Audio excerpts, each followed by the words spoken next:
Assalamualaikum warahmatullahi wabarakatuh. So, nama saya Muhammad Zubair Muhammad Osman.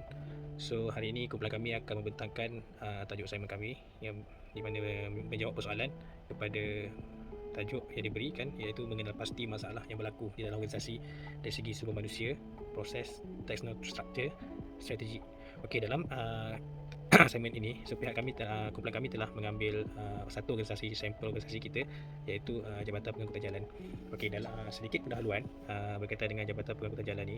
So Jabatan Pengangkutan Jalan ni adalah salah satu organisasi penguasaan di mana dia menguruskan kenderaan-kenderaan, maksudnya cukai-cukai jalan, cukai-cukai road tax semua, and then dia memastikan produktiviti mereka dalam keadaan yang baik dan dapat meningkatkan hasil dan juga menaikkan image Jabatan Pengangkutan Jalan lah.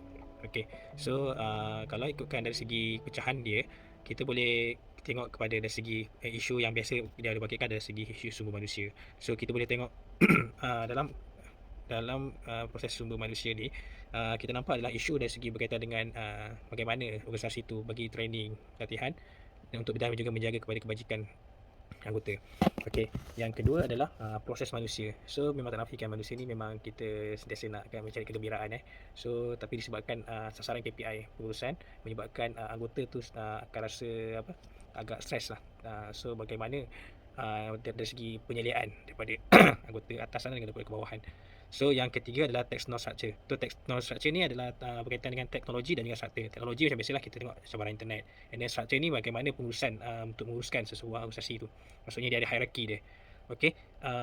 Dan yang berikutnya adalah berkaitan isu strategi. Kita boleh tengok hala tuju organisasi ni, iaitu JPG ni terikat dengan atas 1987. Okey, so tindakan-tindakan dia tak boleh sembarangan dan tujuan dia adalah untuk mengurangkan kemalangan dan meningkatkan kualiti pemanduan kenderaan dan juga menjalankan perkhidmatan dan menjalankan kutipan hasil. So itu adalah pendahuluan. So selebihnya saya akan serahkan kepada rakan-rakan saya untuk tindakan susulan. Terima kasih. Assalamualaikum warahmatullahi wabarakatuh. Nama saya Rusmini binti Rosman, nombor metik 267371. Seterusnya saya akan menerangkan tentang kaedah diagnosis yang digunakan. Yang pertama adalah intervensi proses manusia, ialah cara awal yang didiagnosis. Intervensi proses manusia ini adalah hubungan interpersonal dan dinamik kumpulan. Proses penilaian ini disertakan dalam bentuk intervensi. Yang kedua adalah melibatkan pelibatan orang ketiga, di mana teknik ini adalah memfokuskan pada interpersonal yang tidak berfungsi dalam perniagaan. Intervensi ini melibatkan pendekatan seperti penyelesaian masalah, rundingan, pendamaian untuk membantu ahli organisasi menyelesaikan konflik. Yang ketiga adalah bekerjasama dalam kumpulan. Yang keempat adalah mesyuarat konflik organisasi untuk mengenal pasti masalah dan mencipta matlamat dan tindakan. Yang kelima adalah menggunakan campur tangan kumpulan besar, di mana pihak berkepentingan dalam perhimpunan besar untuk menentukan nilai penting dalam mewujudkan kerja baru, menghantar visi baru syarikat atau mengenangi masalah organisasi. Intervensi yang kedua adalah pengurusan sumber manusia. Yang ketiga adalah intervensi teknostruktural, ialah cara ketiga diagnosis. Okey, kaedah ini tumpuan kepada penambahbaikan struktur dan reka bentuk organisasi. Akibat menggunakan kaedah ini adalah lebih fokus kepada infrastruktur organisasi dan kualiti kehidupan kerja serta cara mengatur organisasi, kumpulan dan pekerjaan. Seterusnya adalah intervensi strategik, di mana ia menumpukan pada keputusan strategik untuk membentukkan sumber organisasi untuk memperoleh kelebihan daya saing, menjana nilai untuk prestasi tugas dalam organisasi. Dalam kaedah perincian diagnosis ini melibatkan 3 peringkat kumpulan, di mana peringkat organisasi, kumpulan dan individu. Kaedah yang digunakan untuk menganalisis data yang telah saya kenal pasti adalah proses diagnosis JPG ini adalah untuk mengumpul data, maklumat dan analisis dalam memberi ulasan kepada pembangunan organisasi. Antara kaedah yang digunakan adalah temu bual, penyelidikan, rekod penerbitan, laporan prestasi kerja, minit mesyuarat dan carta organisasi. Semua contoh ini boleh digunakan untuk mengumpul data daripada kumpulan, individu dan organisasi. Antara peringkat organisasi adalah rekod dan data arkib dikumpulkan. dan pelbagai strategi pemerhatian termasuk pemerhatian peserta dalam mencuri dengar boleh digunakan. Kumpulan fokus dan tinjauan adalah kaedah untuk mengumpul maklumat yang mungkin boleh dicuba. Hai, nama saya Syamila binti Husin, nombor metric 268-212. Okey, saya akan menerangkan mengenai pelaksanaan intervensi yang berkesan. Yang mana intervensi ni dia melibatkan tindakan yang disengajakan oleh ejen untuk membuat dan memudahkan perubahan dalam pengaturan atau sistem organisasi tertentu. Itu adalah menurut Edelman dan Taylor 1994 dan juga Midgley 2003. Dan definisi ini mengakui bahawa perubahan yang timbul juga kemungkinan besar akan berlaku. Gabungan dan gangguan proses yang muncul dan dirancang dengan sengaja ni mungkin atau tidak dapat menghasilkan hasil yang diharapkan. Dan peluang untuk percubaan secara rawak dan terkawal dengan kumpulan intervensi dan bukan campur tangan jarang berlaku jika tidak sebenarnya hadir dalam OD. Lebih-lebih lagi, pengeluaran terkawal juga tidak ada sepenuhnya dalam penyelidikan pengurusan dan organisasi kerana agak sukar ya untuk mewujudkan keadaan amal yang menyerupai dengan cara yang bermakna seperti dalam pengaturan organisasi yang sahih. Itu adalah menurut Starbuck 2004. Dan ringkasnya, campur tangan dalam intervensi dalam organisasi ini dapat membawa dimensi konseptual ke dalam perbahasan akademik. Dalam hal ini juga, campur tangan menyelesaikan batasan dasar penelitian eksplanatif dan interpretatif dengan mengungkapkan dan menerangkan bagaimana entiti organisasi ini bertindak balas sekiranya mereka dicabar dengan cara yang tidak biasa. Intervensi perubahan yang dicadangkan serta bagaimana ia akan dilaksanakan melalui isu organisasi. JPJ perlu membuat keputusan mengenai faktor produktiviti mereka, mengenai apa jenis produk dan perkhidmatan yang akan disediakan di pasaran, serta bagaimana membentuk terma dan syarat yang ditentukan dengan persekitaran dan bagaimana mengubah diri mereka untuk mengikuti perubahan dalam keadaan ini.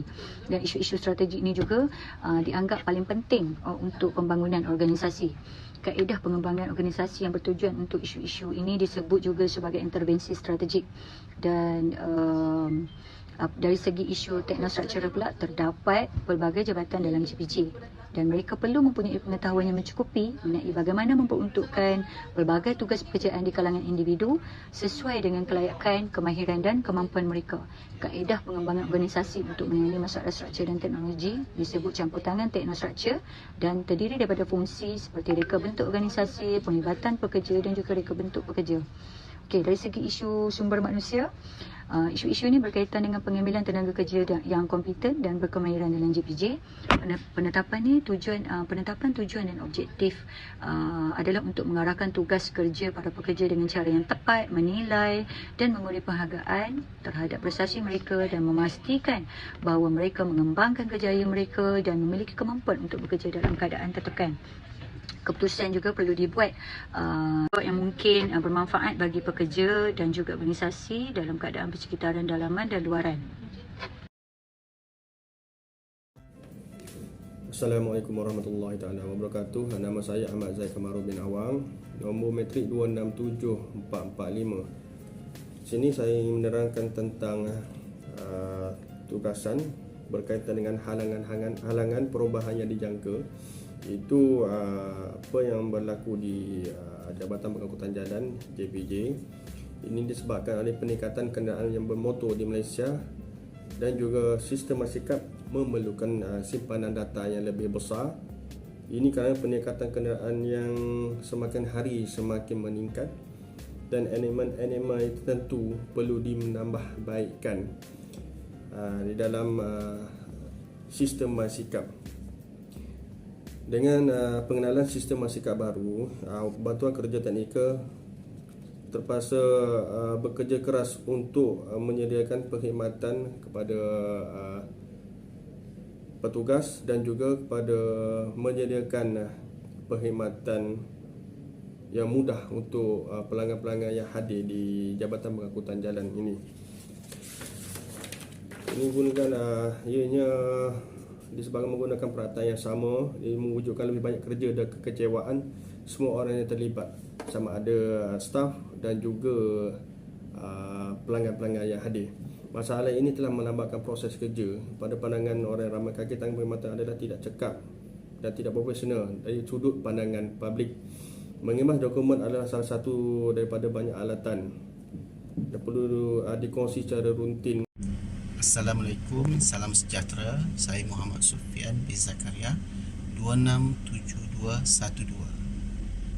Rumusannya, sekiranya Jabatan Pengangkutan Jalan Raya ingin berjaya mencapai objektif dan visi, jelas sekali penglibatan organisasi hidup bukan sahaja diperlukan, malah berguna dan berhemat untuk mengelakkan pembaziran lebih lanjut sumber seperti masa dan wang. Adalah penting untuk menganalisis punca masalah, sedia ada organisasi dan melaksanakan pembaikan segera. Ia memerlukan hubungan dua hala antara organisasi, kaki tangan dan majikan. Melalui diagnosis yang dilakukan, kita tahu isu-isu yang berkaitan adalah isu proses manusia, isu strategi, isu sumber manusia dan isu teknostruktur. Diagnosis peringkat organisasi JPJ menunjukkan kecekapan organisasi telah dicapai. Ini ditunjukkan oleh peningkatan produktiviti pekerja dan kutipan hasilnya yang merupakan antara yang terhebat di seluruh negeri. Sebagai contoh, bergantung kepada penguatan terputus masa berikutan kecekapan kaki tangan kaunter menangani masalah tersebut di samping jumlah kutipan cukai tertinggi setiap bulan. Statistik output dan hasil tidak membuktikan bahawa semua kaki tangan JPJ berpuas hati dengan penyelidikan mereka atau pelanggan berpuas hati dengan perkhidmatan yang mereka perolehi. Sekian, terima kasih.